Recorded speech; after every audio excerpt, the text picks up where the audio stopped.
सनातन वैदिक विश्व हिंदू धर्म सत्य प्रात्यक्षिक पुनर्जीवन। मी काशी विश्वेश्वर सरस्वती महाराज कलकी दत्तात्रय मंदिर शिरूर गोंडदी पाचवाडी येथून दिनांक 8/8/1960 पासून प्रचार करीत आहे. आपण विश्वक्रांती नवे ज्ञान आपण ऐका, सर्वात सांगत जा. दररोज संध्याकाळी 8 ते 5 8:15 पर्यंत किंवा जास्त वेळ असते. अवश्य लाभ घेणे.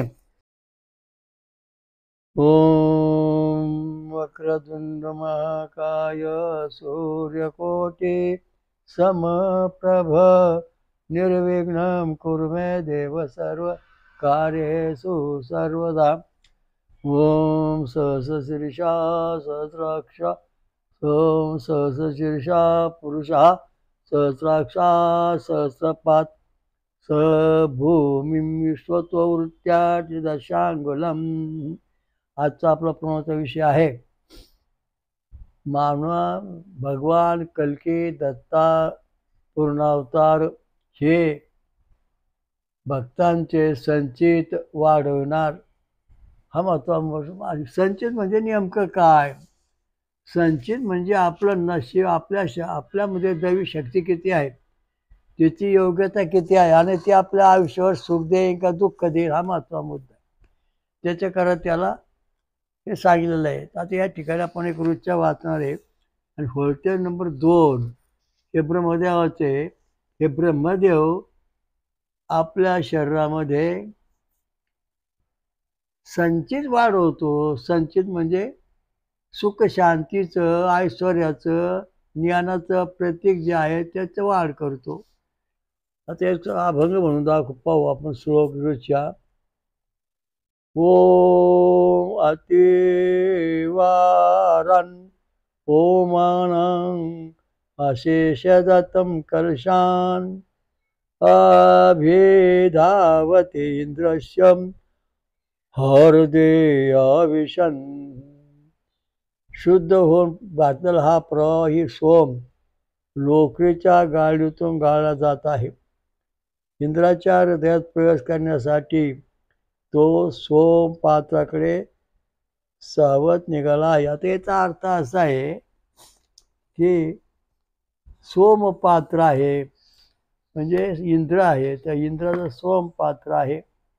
आणि हा सोमरस जो आहे, या सोमरसाने इंद्रच का पितो, सगळे देव का पितात, तो लोक ऋतून का काढला जातो, याचं कारण असं आहे की हा जो सोमरस, फळांचा रस, ऊसाचा रस, नंतर नारळाचं पाणी, आमरस, हे जे फळं आहेत यांचा जो रस आहे त्याला सोमरस म्हटलेला आहे. आणि हा सोमरस गाळायचा म्हणजे पूर्वी गाळणी नव्हती, त्यावेळेला लोकर, मेंढीची लोकर गोळा करायची, धुवून स्वच्छ करायची, पिंजून ठेवायची आणि त्याच्यातून रस वाचायचा. म्हणजे अतिशय बारीक कणसुद्धा त्यातून खाली जाणार नाहीत आणि तो रस अगदी शुद्ध, स्वच्छ, पारदर्शक, हिरवट रंगाचा राहतो. तर ऊसाचा रसाचा रंग जो आहे तो हिरवट आहे.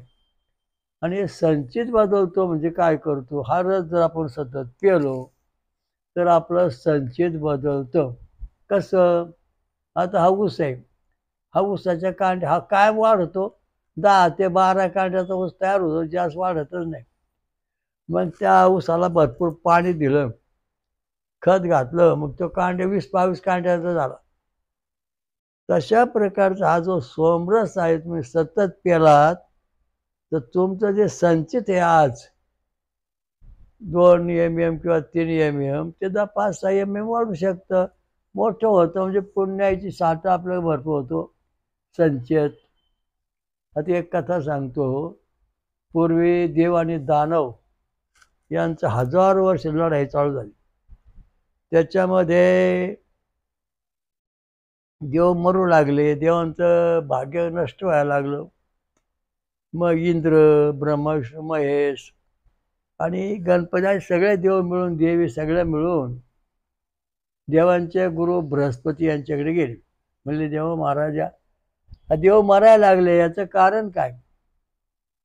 तेव्हा देवांचे गुरु बृहस्पती म्हणाले की ज्याचं पुण्य बळकट आहे तो युद्धात जिंकतो, ज्याचं संचित चांगलं आहे त्याला युद्धात जय मिळतो, ज्याचं संचित कमी आहे, पाप आहे, तो युद्धात मरतो. म्हणजे संचित कमी झालं. संचित हे संचित म्हणजे नशिबाची जी गोष्टी आपल्या विजय मिळून द्यायचे ते कमी झालं, त्यामुळं ते मरायला लागले. मग काय करायला पाहिजे? मग सगळ्या देवासमोर देवांचे गुरु बृहस्पतींनी सांगितलं की आदिनारायण जवळच भगवंत महाविष्णू आहे, याने पृथ्वीवर जाऊन यज्ञ नारायणाचा अवतार घ्यायचा आणि त्याने यज्ञ सुरू करायचा. कुठं करायचा? तर सांगितलं हयग्रीव घोड गंगा ही जी नदी आहे, सह्याद्रीतून उगम पाहून भीमा नदीला मिळते इथपर्यंत जो प्रदेश आहे हा कलिरहित आहे. या क्षेत्रामध्ये कलीला प्रवेश नाही. नंतर कृत सत्ययोग 100% आहे. या ठिकाणी त्रेतायुग जरी आलं तरी या सत्ययोग 100% पुण्य आहे. द्वापार जरी आलं तर ह्या क्षेत्रामध्ये 100% पुण्य आहे. आणि कलियुग जरी आलं तरी शिरू क्षेत्रामध्ये जी काय घोडनदी गंगा आहे, ग्रीव गंगा आहे, या क्षेत्राचं पुण्य 100% आहे. ज्याप्रमाणे नैमिषारण्यामध्ये 88,000 वर्षी तप करतात आणि तिथे कली प्रवेश करीत नाही. पण कली का प्रवेश करीत नाही त्यांच्या हद्दीवर? याचं कारण महत्वाचं असेल. ओम नमो भगवते विद्याधिराजाय हयग्रीवाय श्रीसे स्वाहा. घोडनदी गंगा जी आहे ही विद्या देणारा समुद्र सागर आहे. समुद्राचा सागर आहे, विद्यांचा राजा आहे. कोण? हयग्रीव अवतार, हयग्रीव गंगा. तिचं पाणी हातात घेऊन जरी डोकं शिंपलं तरी तुम्हाला सगळ्या जगात विजय मिळेल. तुम्हाला कुठल्या गोष्टीचं मध्ये उणीव पाडणार नाही. क्रोध त्रेता द्वापार कलियुग जरी आलं तरी घोडण्याचं पाणी पिणारे किंवा त्याची स्नान करणारे परोढे साधणारे जे भाविक आहेत किंवा जे लोक आहेत पशु पक्षी, त्यांना कलीची किंवा कुठल्या तत्वाची बाधा होणार नाही. म्हणून हे जे क्षेत्र आहे सत्ययुग ब्रह्मयुग क्षेत्र आहे. याची लांबी 145 किलोमीटर आहे, रुंदी तितकीच आहे. तर सांगायचा मुद्दा असा आहे की ही जे घोडनदी गंगा आहे या तीरावर जा. विष्णूला सांगितलं पूर्वी तुम्ही घेतल्या अवतारात तुम्ही 1728 कोटी वर्ष घोडनदीच्या गंगेच्या कडे राहिला होता. सिद्धगिरी, इथं सिद्धगिरी म्हणजे सिद्धपहाड, याच्या दक्षिणेला तुमचा यज्ञ होता. त्या ठिकाणी तुम्ही यज्ञ करा आणि त्या ठिकाणी तुम्हाला सगळ्या देवांना बोलवा तिथं, म्हणजे त्यांचं संचित जे गेलेलं आहे ते परत मिळेल. मग यज्ञ नारायण खाली उतरले, विष्णू आदी नारायण, आणि त्याने आपल्या अमृत मंत्र की दत्त इथं पूर्वी जगाच्या आरंभी यज्ञाला आरंभ केला. आणि यज्ञाला आरंभ केल्यानंतर सगळ्या देवाला बोललं. इंद्र, गणपती, शंकर, देव, सगळे देव यांना होम हवन दिलं. नंतर सोमरस यज्ञात सोडला, देवाला दिला. आणि त्याच्यामुळं काय झालं? त्याच्यामुळे सगळ्या देवांना दैवी शक्ती संचित प्राप्त, त्यांचं संचित जे उदयाला आलं. आणि संचित उदयाला आलं कसं आलं? यांच्या देव लोकांनी पूर्वी जन्मात जे काही धार्मिक कार्य केले असतील, समाजाला कल्याण केलं असेल, त्या जन्माचं पुण्य त्यांना मिळून दिलं. त्याला संचित म्हणतात. आता भगवान कृष्णाने सांगितलं वेदानाम सामवेद अस्मि. वेदामध्ये सामवेद माझी बुद्धी त्याच्यात एक ऋचा सांगितलेलं आहे. तुमचे जन्म किती झाले, तुमचे आई वडील किती झाले, आजोबा किती झाले, हे सगळं आज सांगितलंय. जर समजा तुमच्या सगळी बेरीज जर 5 लाख आली तर 5 लाख संस्कार तुमच्याकडे आलेले आहेत. या 5 लाख संस्कारामध्ये कोणत्या जन्माचं पुण्य तुमच्याकडे विकसित आहे ते संचित. मग ते संचित 1000व्या जन्मात आहे का 5व्या जन्मात आहे का 100व्या जन्मात आहे ते आपल्याला तपासायचं. आणि ते संचित तुम्हाला मिळाल्यानंतर जय मिळणार, तसा मिळणार नाही. आता परत जातो, देवा नवसाला पाव, माझं काम होऊ दे, असं होऊ दे. देव नवसाला पावत नाही. देव पहिलं पाहतो तुमच्या पूर्वी जन्मात किती जन्म झाले, तुमच्याकडे किती पुण्य शिल्लक आहे संचित, आणि किती संचित नष्ट झाले याचा विचार करतो. कोणत्या जन्मापर्यंत तुमचं संचित आहे, किती जन्म तुमचे खाली गेले. समजा 7व्या जन्मात तुमचं संचित आहे आणि खालचे 6 जन्म तुमचे वाया गेलेले आहेत, तर 7व्या जन्मात जे संचित आहे तिथून पुढे मग संचित वाढत राहत होते. आता ऊसाच्या कांड्या समजा 6च वाढतात, पण पाणी दिलं, खत टाकलं की त्या ऊसाच्या कांड्या झाल्या 22, 21, 22 वाढल्या. तशा प्रकारचं हे जे तुमच्या संचित आहे, सोमरस आणि वेदमंत्र व्याजातले दिल्याशिवाय वाढत नाही. कुठल्या मंत्राने संचित वाढत नाही. कुठल्या मंत्र तंत्राने संचिताचं पुण्य तयार होत नाही. कुठल्या मंत्रतंत्राने हे होत नाही. जो सोमरस पितो म्हणजे फळांतरच पिऊन राहतो, त्याच्याकडं तोच माणूस, त्याच जीवनाचं, त्याचंच फक्त पूर्वी जन्मातले जे संकेत आहेत, पुण्य आहे, संचित आहे, ते वाढले जातात. सोमरस पेल्यानंतर पुण्य संचित वाढतं, तसं वाढत नाही, त्याची वाढ होते.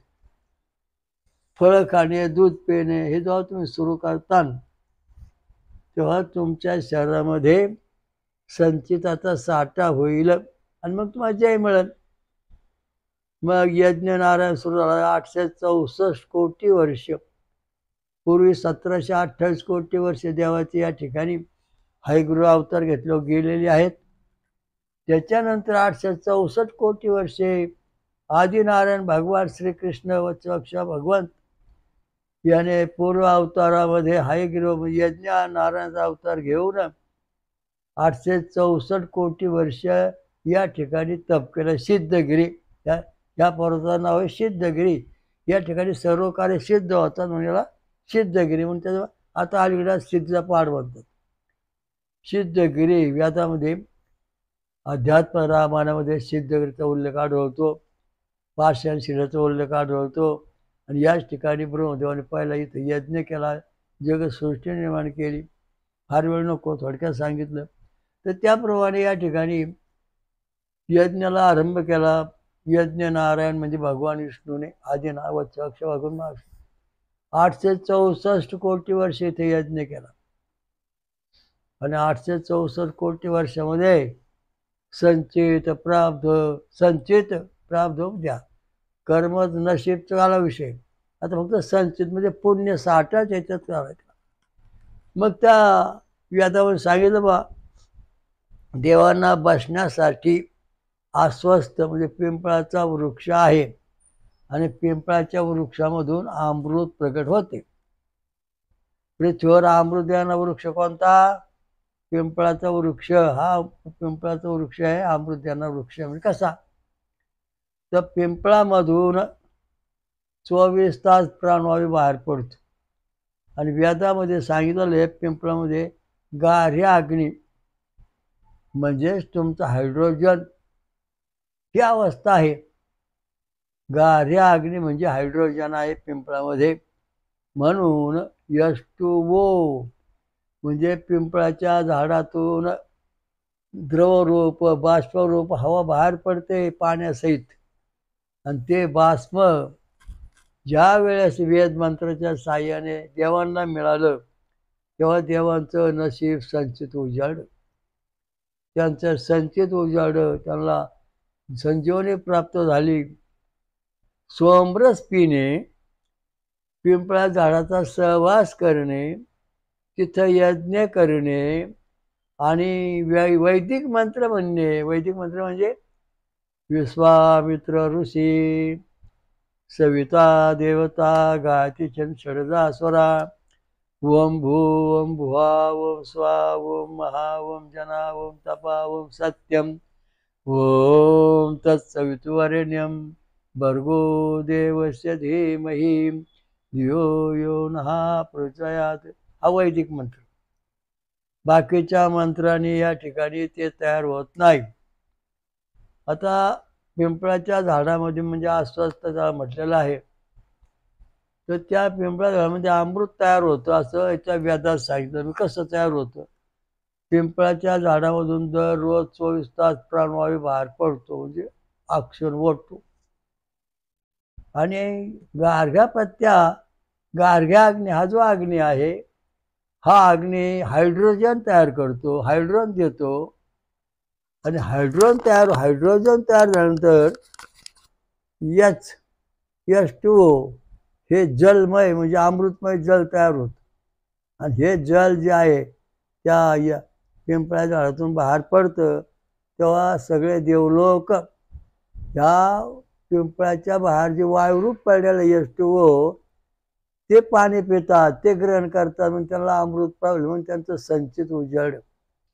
आपण समजा पिंपळ झाडी खाली बसलो आणि दररोज पिंपळ झाडाखाली बसलो, होम हवन केलं, यज्ञ केला, तर आपल्याला सुद्धा पिंपळाकडून अमृत हवा मिळून आपलं शरीर सुधारतं, आजार हटतो, दुखणे हटतात. आणि आध्यात्मिक, दैविक, भौतिक, दैविक आणि आध्यात्मिक क्षेत्रात प्रगती होते. गौतम बुद्ध 6 वर्ष पिंपळाखाली होते, पिंपळाची फळं खायची, पिंपळा झाडं पाले पाहिजे, ब्रह्मज्ञानी झाले, ज्ञान प्राप्त झाले. म्हणजे या ठिकाणी अमृतमय शक्ती प्राप्त झाली, बुद्धी वाढली, संचित प्राप्त झालं, संचित कर्म प्राप्त झाल्यानंतर त्यांचं आयुष्य वाढलं, भक्ती वाढली. पिंपळा झाडाखाली भगवान कृष्ण, रामप्रभू बसत असत, अभ्यास करीत असत. पुढचं बघू की पिंपळा झाडाखाली बसून यज्ञ करायचा वैदिक पद्धतीचा, दैवी महासंपत्तीचे मंत्र म्हणायचे. स्वाहा दत्तमिदम नम असं म्हटल्यानंतरच फक्त देवांना मिळतं. 33 कोटी देवाने सगळे देव जे ब्रह्मा विष्णू महेश गणपती, ब्रह्मदेव, विष्णू, शंकर, इंद्र, दत्त आणि विश्वरूप, हे सगळे देव जे आहेत हे पिंपळाच्या झाडावर जाऊन झाडाचं वास्तव्य करून राहतात. ज्यावेळेस आपण पिंपळा झाडाखाली होम हवन करू वैदिक मंत्राने, तेव्हाच हे देवलोक ते हवन घेतात, तसे घेत नाहीत. मग पिंपळाच्या झाडातून गारघ्या अग्नी नावाचा जो अग्नी आहे तो हायड्रोजन तयार करतो. आणि पिंपळा झाडातून 24 तास प्राणवायू बाहेर पडतो, म्हणजे H2O म्हणजे पाणी तयार होतं.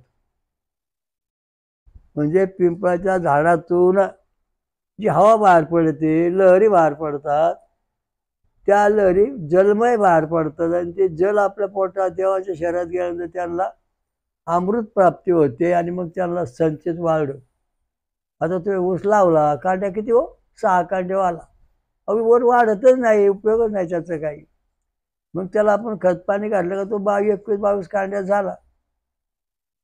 तशा प्रकारचा हा सोमरस जे पितीन तुमचं संचित जर समजा 2% असेल तर ते 10-20% होऊ शकतं. त्याचं मोजमाप आपण पुढे सांगणारच आहे, पण एक उदाहरण सांगणार आहे की संचित चांगलं बळकट असलो आपला काय फायदा होतो.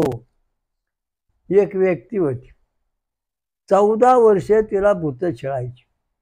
अहो अशी साधी सुधी नाही, दाराला कुलप लावायची, 2-2, 4-4 कुलप लावायची, भली मोठाली. ती व्यक्ती आत बसवायची घरात, ती भूत 8-9 10 आली का द्वारात थोडा मार्ग कुलप तोडून टाकायची, आत घरात शिरायची आणि डोक्याचे केस कापायचे, अंगावरची असे चाकूचे वार करायचे, नंतर तिकडे दांड्याने हाणायचं त्या व्यक्तीला, ठणाठण बोंबलायची. तसे 14 वर्ष चालली. सगळे महाराज पाहिले, पण कुठेही कोणी काय त्याच्यामध्ये इंटरेस्ट घेत नाही किंवा ते गुण देण्याचा प्रयत्न केला. अहो सगळे देव पाहिले, सगळ्या देवापुढे जाऊन अनुष्ठानं केली, अभिषेक केला, पूजा केली, सगळ्या महाराजांचे हातपाय धुवून पाणी पिले तरी तो गुण काही येईना. कुंभमेळे पाहिले, इकडे तिकडे साधू संतात गेले तर काय म्हणले, आमचं पुण्य खरंच होईल, ही केस लय भयंकर भयंकर आहे. कुलप ठोकले वरून, दारानं आत बसवली की कुलप तोडलीच त्या भूताने, टिकोऱ्याने मग हाणायची आणि असे चाकूने चिरायचं, ते शरीर रक्त व्हायचं. 14 वर्षे त्या व्यक्तीने त्रास काढला. मग एका व्यक्तीने त्या व्यक्तीला आपल्या शिरोळमध्ये आणलं, तेव्हा पुढं बसवलं. आपण म्हणलं आता काय करायचं, बसलो. म्हणजे आता सगळे साधू संत, सगळे ऋषी मुनी तुमचे सगळे तीर्थयात्रा केले, काही झालं नाही. गया केली, काशी केली, प्रयाग केलं, नाही मग सारनाथ जाऊन आलो, सगळे तीर्थ चारोधाम यात्रा केल्या सगळं. पण हे पिढ्या काय हटायला तयार नाही बाबा, काय करायचं, लय पैसे घे. मी म्हटलं तुमचा एकही पैसा मला नको, तुम्ही शांत बसा. थोड्या वेळ झाल्यानंतर त्यांना म्हणत तुम्ही आता इथं बसा, दत्त राम राम म्हणा. ओम दत्त दत्त राम राम, ओम दत्त दत्त राम राम, ओम शिव शिव श्याम श्याम, ओम शिव शिव श्याम श्याम मंत्र म्हणा. त्याच्यानंतर ते भजन म्हणू लागले. थोड्या वेळाने ती भूत आली त्या व्यक्तीला मारण्याकरता. आम्ही ती व्यक्ती बसली होती, तिच्या समोर ती टिकोरे घेऊन धावत. मग थोड्या वेळाने आम्ही म्हणलं तुम्ही आता काय करा, हे पाषाण शिळा आहे ना, याच्या हात ठेवा. तुमचं पूर्वी जन्मातलं संचित जर जाग झालं भगवंताच्या, म्हणजे भगवान कल्कीदत्त पूर्णावतारांच्या मार्फत, तर तुम्हाला 100% याच्यामध्ये फायदा मिळेल. मग शिळ हात ठेवले. 2 वेळा झाले, 3 वेळा मी अमुक होतो तमुक होतो असं होतं, ती व्यक्ती सांगत चालली. 7व्या वेळेला त्या व्यक्तीने सांगितलं की मी देवाचे भक्त असून मी योग अभ्यास करणारी महान योगिनी आहे. असं म्हटल्यानंतर ती सगळी भूताच्या यज्ञात जळून खाक, आणि तिचं शरीर जसं काय तसं पुन्हा पवित्र बनलं, क्लिअर झालं. पुन्हा ती भूत कारण तिथं 7व्या जन्मातलं संचित जाग झालं. आणि मग तिला प्रतिकार शक्ती आली, दुष्टांचा संहार करणारी. तसं आपण जे आहोत, तेव्हा आपल्याला सुद्धा संचित जी शक्ती आहे ती नाही. धंदा चालत नाही, पाणी चालत नाही, लगेच जमत नाही, कार्य होत नाही, अमुक होत नाही, तमुक होत नाही, कायम रडा रडीच. प्रत्येकाला देवा धाव, देवा धाव, देवा नवसला पाहू, देवा धाव, देवा नवसला पाहू, काही होणार नाही. याचं कारण असे आपले जन्म किती झाले, त्यातल्या किती जन्माचं पुण्य आपल्याकडे आहे, संचित आहे. आणि ते संचित जर आता आपल्या उपयोगाला आलं तरच आपलं जीवनाची प्रगती होईल, तशी होणार नाही. मग हे संचित जे जाग झालं त्या व्यक्तीचं, तर तिला पुन्हा ते भूत चिकारलं नाही किंवा गाजो काय आलं नाही, ते जळून गेले. कारण याला प्रतिकार संचित तयार झालं जबरदस्त. बघा ते भूतफळ जळून गेली. त्याप्रमाणे हे जे सत्य घटना आपल्याला घडली, त्याप्रमाणे आदी नारायण यज्ञ सुरू केल्यानंतर जे देवलोक मरत होते ते पुन्हा जीवन झाले, आणि त्यांना संजीवनी विद्या प्राप्त झाली, संजीवनी शक्ती आली, संजीवनी संचित वाढलं. आणि त्यांच्यावर जे जे राक्षस हल्ला करीत ते जळून भस्म होत, जे जे हल्ला करीत ते जळून भस्म होत. त्याला म्हणते संचित. तुम्ही ज्या देवळात जाता ना, दररोज तुम्ही देवळा आमुष्यपूर्ण समजा देवळात गेले तर तुमचा एक एक जन्म शुद्ध होत जातो. किती जन्म आले, तुम्ही किती वेळा आले, 100 वेळा देवाला आले. मग 101 वेळा तुमचं पूर्व जन्मातलं संचित पुण्य जाग होणार, आणि मग तुम्हाला गुण येणार. 2 वेळा डोका आपलं काही होणार नाही. तुमचं पूर्वातलं संचित जाग झाल्याशिवाय तुम्हाला देवाचा गुण येणार नाही, देव प्रसन्न पण होणार नाही, शास्त्र आहे. मग सगळे देवांना शक्ती आली, सगळे देव उठले, काम असो, लोभ असो, क्रोध असो. नंतर तुमचा बळीराजा, रावण, कुंभकर्ण, हे सगळे राक्षस जे होते भयंकर, या सगळ्यांचा त्या देवांनी धुवा उडवला आणि देवांना विजय मिळाला. तो विजयस्तंभ आपण देवांचा विजयस्तंभ म्हणून त्या थोडक्यात छोट्यात मानलेला आहे. तर सांगायचा मुद्दा असा की सगळी घटना ज्या घडल्या देव धर्माच्या, त्या सगळ्या शिरूर घोड नदीची गंगा आहे हिच्याकडं. कारण घोड नदी गंगा जी आहे ती ओम नमो भगवते विद्याधिराजाय हयग्रीवाय शिरसे स्वाहा. शिर सलामत पगडे हजार. शिर सलामत पगडे हजार. आपलं शिरच जर सलामत नसत तर आपली पगडी कशी काय टिकणार. मग जगामधले सगळे जेवढे बुद्धिमान लोक आहेत, शास्त्री, पंडित, वेदांताचार्य, जेवढे अवतार झाले जगामध्ये, गणपतीचे, ब्रह्मदेवाचे, विष्णूचे, शंकराचे, सूर्याचे, इंद्राचे, दत्ताचे, विराट रूपाचे जेवढे अवतार झाले, हे सगळे अवतार शिरूर घोडनदी क्षेत्रामध्ये येऊन त्याने घोडनदीचं जलप्राशन केलेलं आहे. कारण ह्या घोडनदीच्या गंगा जलामध्ये सोमरस आहे, संचित उदय होणारा गुणधर्म आहे. म्हणून तेच म्हणलंय विद्याधिराजाय. विद्या सगळ्या जेवढ्या विद्या आहेत, ब्रह्मविद्या, आत्मविद्या, ज्ञानविद्या, काही सगळ्या जेवढ्या विद्या, ऋग्वेद, अथर्ववेद, याच्या जेवढ्या विद्या आहेत, 4 वेद, 7, 18 प्रकारच्या विद्या आहेत, किंवा अजून जेवढ्या विद्या आहेत, त्या सगळ्या विद्या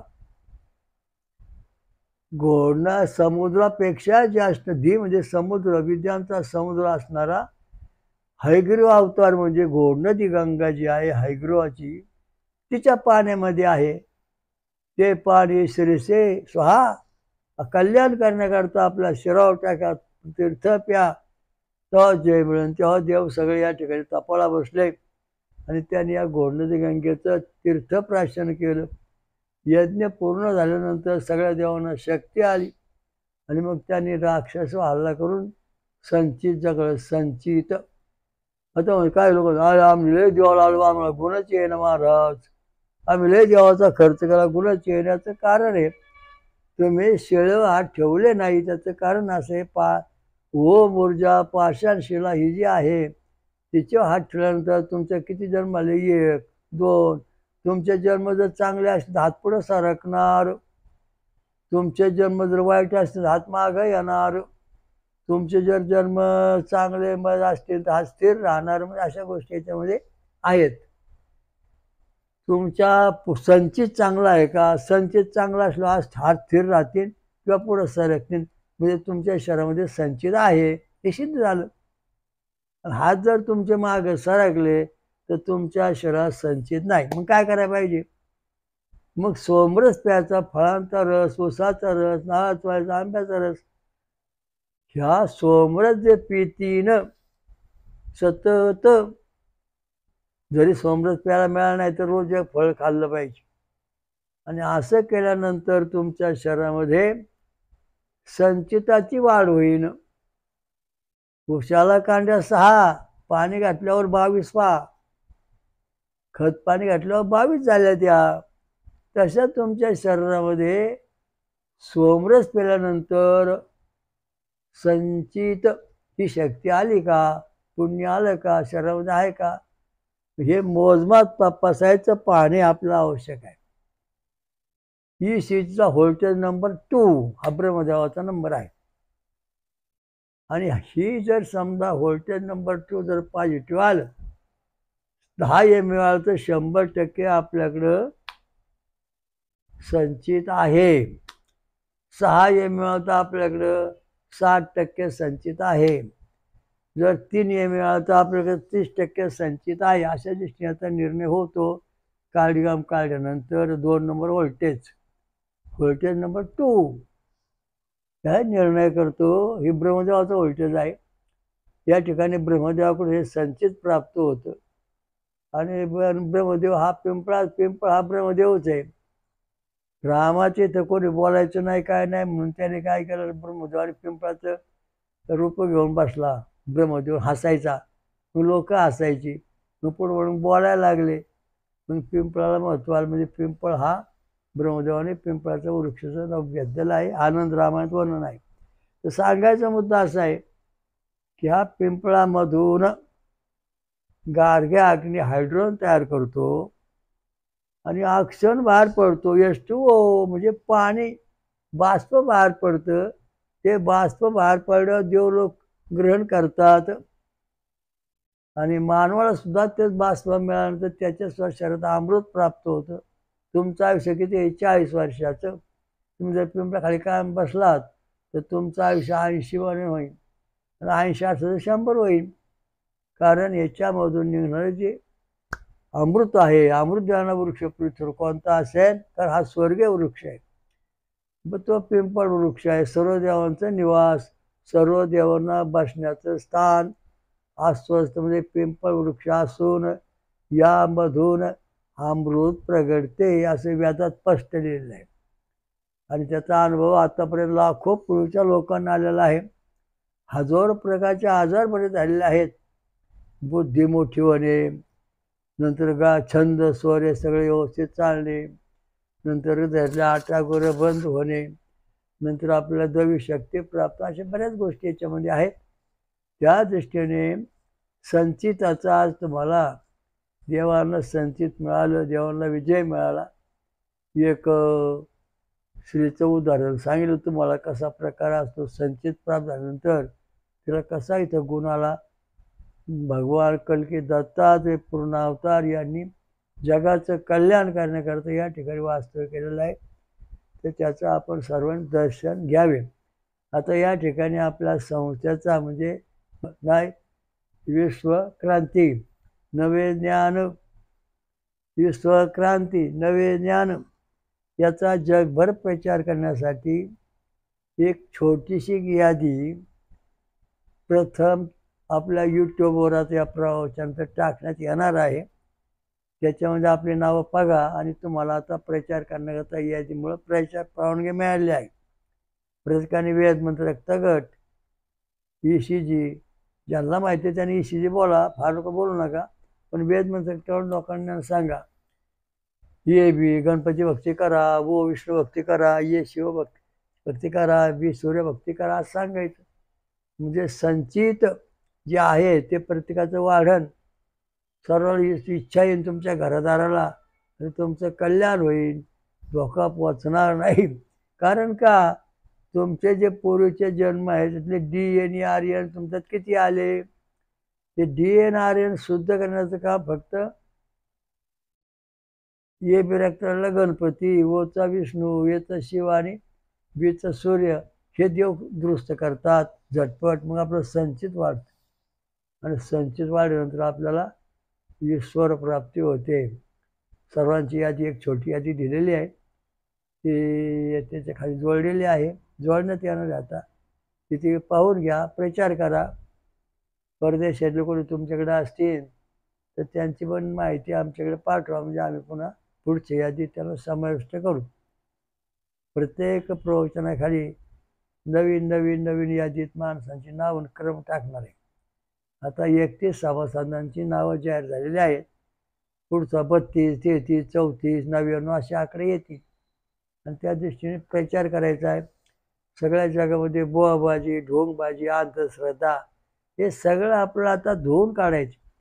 आपल्या धर्माचे तुकडे तुकडे आहेत ना, हे सगळे तुकडे आपल्याला आता एक करून एक भाकर बनवायची. अखंड भाकर म्हणजे आपलं पोट भरण. ओम श्री रामलिंग महाराज की जय. हयग्रीव गोनदी गंगा मैया की जय. ओम सहस्रशीर्षा सहस्राक्षा सहस्रपात सवृषदूर्ते दशांगुलम स्वयंभू विश्वराजा श्री अमृत मंथने सरकलकत्त महाराज की जय. जगात आणि महाराष्ट्रात 5वे शक्ती स्वयंभू शक्तीपणे निर्माण करणारी महापंचसागरे श्री महादुर्गा माता की जय. शनीश्वर महाराज की जय. सर्व देवदेवतां की जय. साधू संतन की जय. धर्म की जय. सर्व समाजाचं कल्याण असो. हरिओम दत्त. श्री गुरुदेव दत्त. ओम शांती.